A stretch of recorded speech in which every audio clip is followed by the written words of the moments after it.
All right, today we're talking with Brandon Mills from Brandon Mills Music. Brandon, you got a real cool story. You came about the music business kind of a long-winded roundabout way. But before we talk about music and what you're doing these days, take us back and tell us what you did when you were in the Marine Corps. Sure. So I joined in 2004, believe it or not, with my older brother. We went to boot camp together. Huh. That's a pretty unique story. We went and we both became squad leaders. And so we got our ass whooped consistently every day. It was a great journey. We separated. I went over to 2-3. I became an assaultman in 0351. And I went to Afghanistan with them. Our first combat mission was Operation Red Wing. So most people know that through Lone Survivor. Mhm. Um, I got back. My brother would keep calling me. He got pulled into recon as a recon baby right out of SOI, and so he called me and said, "Listen, bro, I'm talking to a lot of grunts. You need to be over here." And so as soon as I got back from Afghanistan, I signed up. I took the indoc, signed on with first reconnaissance, went through pre-BRC, BRC, eventually got through Scout Sniper School with them, and then we deployed to Fallujah in 2007. Did that tour, got out, and then didn't know what I was going to do, like a typical, veteran who had done quite a bit and was kind of lost in the transition. So what I wound up doing is traveling the world for almost 3 years, doing nonprofit work. So I went to Africa, I worked in orphanages there. I went to the Middle East, I worked in the Palestinian refugee camps. I was thinking, I'm thinking, looking back, I didn't really know what I was doing. I think I was trying to serve and restore and repair what had been taken away from me and what I had taken from humanity and from the world. And so that took me on a crash course to learning how to love again, learning how to love myself, learning how to love humanity, to find the good in it because I had seen so much of the evil. And that was a big restorative process. I took a job in Hawaii, I think out of a mindset of lack, believing that there wasn't enough for me to do music yet. So I wound up taking a private contracting gig in Hawaii, was making six figures. I was living on the beach. I had everything I thought I had, as far as the American dream, you know, and I still wasn't satisfied. So I believe in a creator, or, infinite intelligence, whatever we want to call it. And so I was praying and meditating, and I said, what's going on here? I'm not really happy, but I have everything I thought I'd want. And I felt like God showed me this verse in Proverbs that said, when your hope is deferred, your heart is sick. And I just felt like we had a conversation and said, hey, man, your heart is sick. I've created you to be an artist. I've created you to be a musician specifically, and you're doing everything but. So if you want to step up, I'm going to go ahead and bless you, but I need you to take that first step, and kind of like a leap of faith in some regards. So packed my bags, sold everything except my houses, and I moved from Hawaii, living on the beach, to New York City, brushing elbows with every type of ethnicity and culture, living in Manhattan. Yeah. Yeah, it was. I tell people it's probably the most dramatic transition you can have, living in the same country. So it was a solid kick in the ass, man. I called New York the boot camp of humanity. That's So great. you I've think, never heard that. That's awesome. yeah, man. You think you have patience until you're stuck on a subway train with like 50 strangers, and the lights go out and you don't know who you're talking to and who you're next to. So it was a beautiful transition. It really helped me with my music. I'm definitely an observer of humanity and nature in general, and I tend to put that into my music. So that was a great place to develop that skill. Got a degree in audio engineering and music production. Hmm. And then I was just gigging around New York and taking different um, gigs as I could see fit. I did some weddings, I did some things like that. But I was a little burnt out by New York. The energy there that's required to live there is a lot, and there's definitely a lot of sensory overload. And I felt like my time was done in New York. I spent 5 years there in Manhattan, learned a lot, loved it, still love it. Have a bunch of family and friends there for life. But I felt like my next best move was Nashville, Tennessee. So I moved here back in February. I'm sorry, last February, 2019. So I've been here just over a year, and things have just starting to go right for me, starting to go well. I got cast for a reality TV show called Listen to Your Heart. It's part of the Bachelor franchise. It's the first season they did it. Hmm. I joke around that I was the token veteran guy on the show. Like, they needed one guy. So they picked me. But we got to date a bunch of beautiful women and perform with them. And it was an absolutely remarkable experience. Got national TV exposure, and everything has been continually progressing from there. Like, I think part of the reasons that we're having this conversation even today is because of the show. And so, yeah, it's just been an honor to have the struggle and the journey, and I wouldn't take it any other way. I feel like my time in the music industry has been very much like the Marine Corps, you know, kind of like the stepchild who has to work a little bit harder than everybody else, doesn't know exactly how to navigate this, but has like the stubbornness and the optimism to Yep. continue to pursue it and push forward. Yeah. Were you always a musician, or did this come late too? Yeah, it's a great question. So I started playing the saxophone in fourth grade. Uh, They sat us down in band. They like pick an instrument. I was like, saxophone for sure. That's the sexiest one by far. I start playing that. I get obsessed with it. I would go down to my basement for 2 hours a day, 3 hours a day, and just play scales. I just loved it. Fast forward in probably high school, ninth grade, saxophone was no longer cool. Being in band was no longer cool. And so my ego had me drop that and pick up a bass guitar so I could be in a rock and roll band. mm, That's where all the ladies were at that time. mhm. And then around 16, I picked up a guitar. And once I started singing, that was it for me. Once I started being able to sing with my voice, which is I would consider my primary instrument, and creating songs that I could express my emotional uh, point of view, I guess. That was it for me. So I did that all through high school, all through the Marine Corps. I wrote a lot of songs in Afghanistan and Iraq. I would sneak down to the chapel if we ever had time off in between missions, and I would write out songs. And that really kept me grounded. It kept me hopeful. It kept me. It was a very beautiful medicine and healing art for me. And you know, I recommend for veterans anywhere have a art that is a medium for your emotional state. I think that's one of the most beneficial things somebody can do, Yeah. whether it's, you know, making knives or it's painting, or it doesn't matter. Just have something, to have a creative outlet. It's really, really healthy. So I think that kept me alive in Afghanistan and Iraq. And I think it helped. I've talked to a lot of the guys that I was served with, and they said, you know, some of my best memories were listening to you play guitar and just sing songs in the corner of the hooch. So that was pretty cool. Looking back, learning about all that. I've been doing it ever since, man. I never had the balls to really push out and go for it full. I was always this passive, hobbyist. Mhm. And then after I had everything I thought I wanted, the finances, the house on the beach, the girls, I was still empty. And so I said, I'd rather go fail at do something that I love than sit by and sit back and just let life pass me by. Yeah. So, what do you think your initial goal was, or what were you think? What were you trying to do by making the big shift to go all in with music?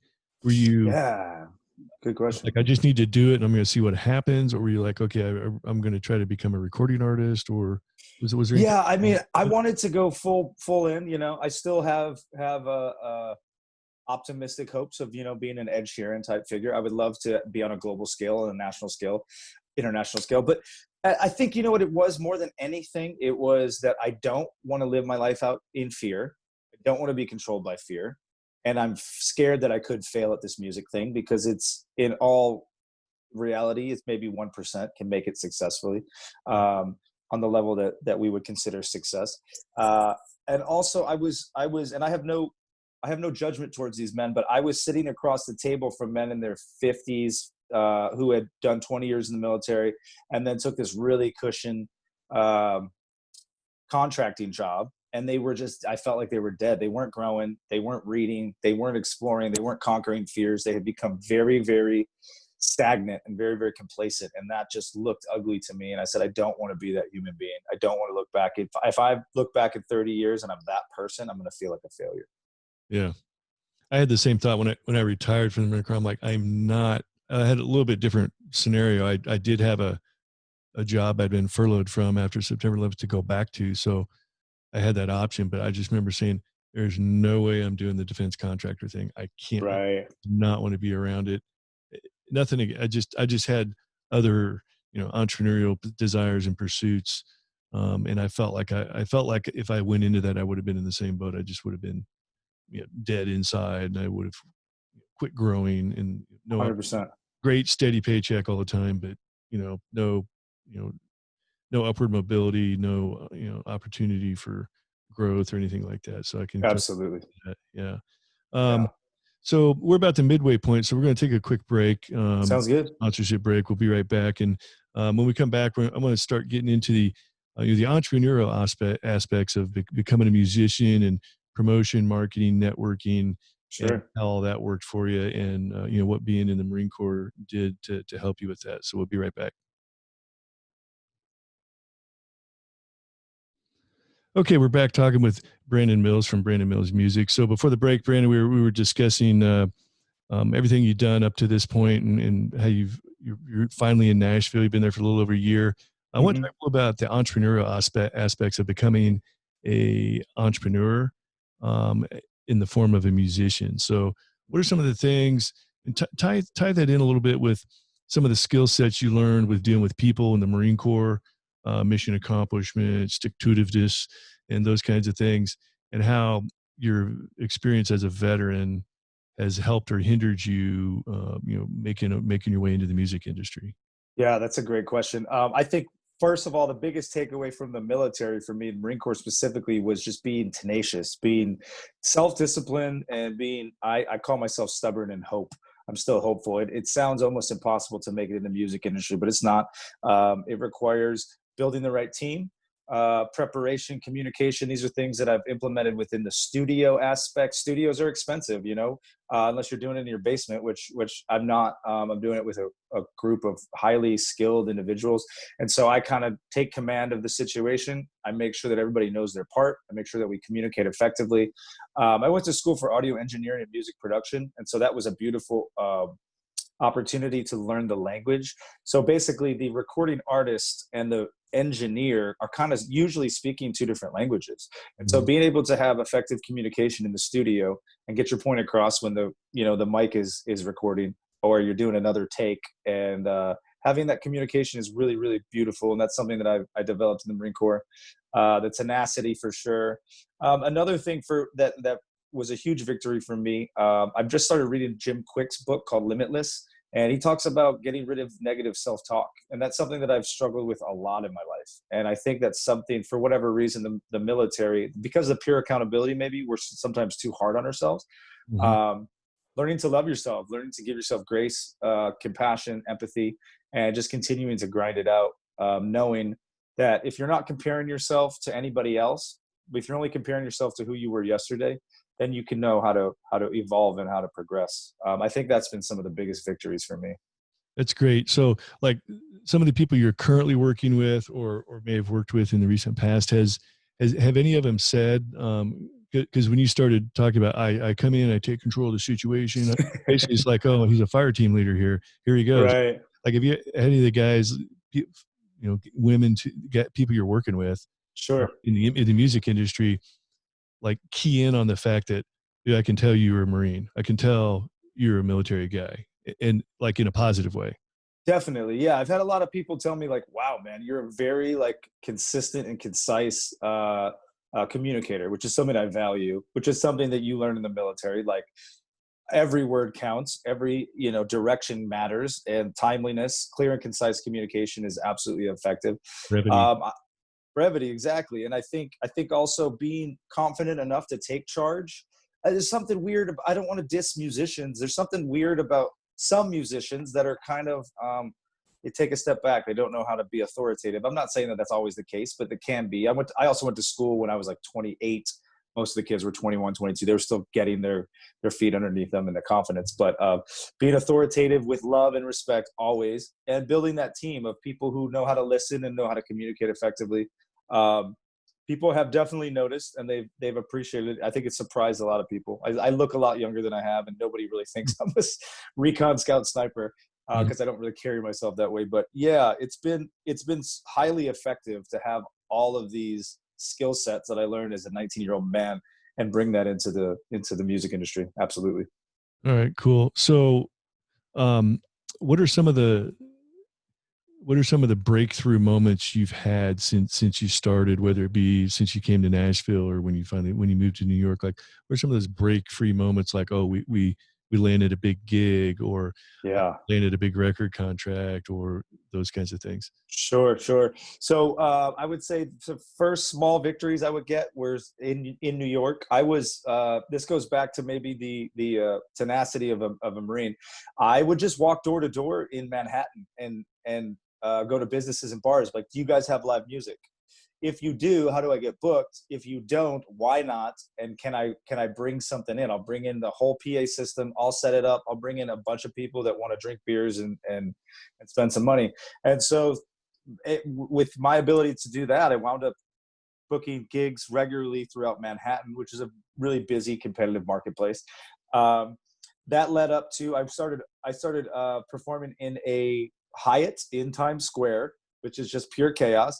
And they were doing I did a bunch of soft openings for them. When they finally wanted to do their grand opening, they invited Jason Derulo, who's a really famous hip hop artist, millions and millions and millions of followers and streams.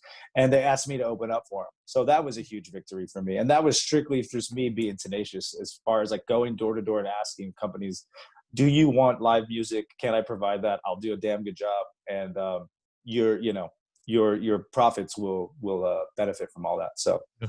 Now, were you a country guy when go you ahead. first moved to New York, or were you playing different kinds of music? And Yeah, I mean, it's so hard to define my genre. I would consider myself like folk, pop, indie.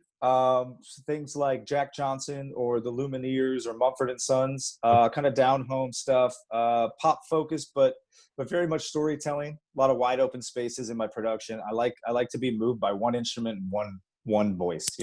Obviously not limited to that, but I think that's the mark of a true musician. If you can move somebody with the simplicity of all that, at yeah. least that's my vibe.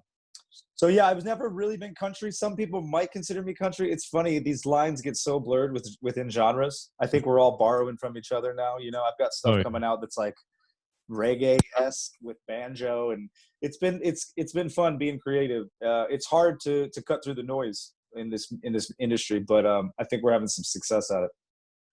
Yeah, you see, there's a lot of country music that's not even very country anymore. And some Right. people, I think that's has attributed to the popularity of country music, is because it's gone more mainstream. It has a lot of pop mixed in with it, that kind of thing. Absolutely. A lot of the original country people don't like it because it sounds too much like pop, that kind of thing. So, Yeah, like, absolutely. at a Mexican restaurant yesterday, and I heard Mexican rap. It was it was it was in Spanish, and it had the Mexican kind of music theme to it, but it was like rap. And I That's even heard, cool. although, like, I wonder if this song's popular. And I heard a couple of the waitresses singing along with it, as they walked by. Yeah. This must be a popular Mexican rap song. I've ever heard Mexican rap, so Yeah, it's funny. cool. um, so tell us a little bit about what's going on with you these days in Nashville. Sure. Yeah. So I moved to Nashville, and somebody hits me up on Instagram a few months after I moved here, and they said, "Hey, we're doing this TV show, national TV show about musicians, single musicians who are trying to find love and trying to find maybe musical partners." Wound up being a Bachelor franchise. I wasn't aware of it. I went through a few interviews with them. I got what I jokingly say, the token veteran spot on the show. Came in, had a really good time with everybody, learned a lot of lessons, some of the hard way, but I got to perform in front of people like Jason Mraz, Kesha, Tony Braxton, Andy Grammer. It was just a dream come true. And I got to meet some of the coolest people in my life I'm still friends with all of them. It was a beautiful experience, and that has provided me a lot of opportunity here in Nashville. I've been there's been some songwriters that now want to songwrite with me, people that I would not have had opportunities to get in contact with prior to this national attention. So I'm grateful for it all, man. We just dropped a single, let's see, May 29th. So that was Friday, and that's getting a lot of good airplay. Pop Wrapped did a exclusive on it. We're going to drop a video in 2 weeks. So things are moving, man. And I'm learning, if I could say it to any entrepreneur, and I'm sure most of you guys know this, but for those of you who don't, taking the small steps every day and having the discipline is what succeeds. I thought foolishly for years that I was just going to get discovered. It doesn't. I mean, maybe that happens to 1% of 1%. The reality is, it's the people that are grinding it out every day, making music, writing, networking, and just showing up and being a good human being to be a person that people want to work with. That's Yeah. been all of my successes have come from that. What's the name of your new single? Yeah, so it's called Glistening. I wrote it a few years ago when I was traveling around the world. I was living in the Palestinian refugee camps, and I was celibate at the time. I was really focusing on my spirituality, and I came home after working a long day at the refugee camps, and I was just a little burnt out. Picked up my guitar, and this song just flowed out of it. So it's a song about love. It's a song about romance. I thought it'd be a good intro to the Bachelor Nation people that are now following me, and I hope it resonates with veterans. I'll say this too. I spent a lot of years feeling like vulnerability was weakness, and I think a lot of times the military teaches that.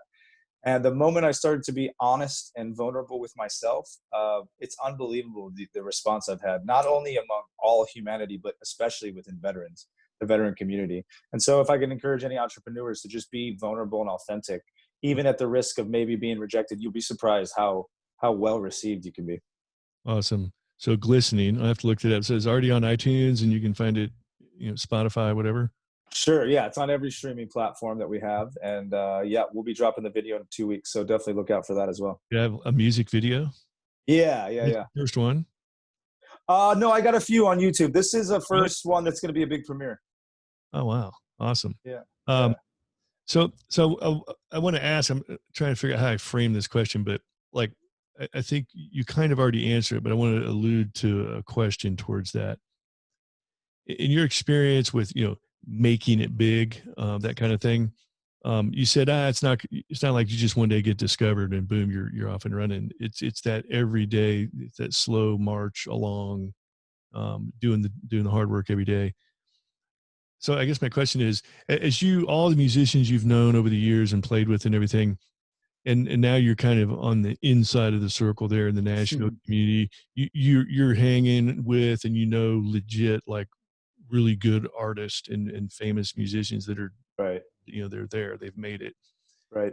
How many people, how many musicians that haven't made it, can you see a distinctive difference, like in just the quality of, like, say, a guitar player, for example? Like, Sure. is there a true difference in the quality of the guitar player that you hung out with in New York that's never going to go anywhere versus the guitar player that in Nashville that's already big? Or Yeah, that's or a the great singer? question. Is there really a distinctive difference in the quality of their music or their talent? What I'm getting at is it really that hard work, daily grind that allows you to make it, and the person that just is waiting to be discovered will never be discovered? Yeah, that's such a great question, man. You know what I'm There's saying? 100%. I think Yeah. there's so many talented musicians in the world. It's intimidating. And Nashville, more than any place I've ever lived, has talented musicians. You can't throw a stone without hitting somebody who wrote a Billboard Top 100, song that they penned it. There's a lot of ghostwriters out here, and there's a lot of talented musicians.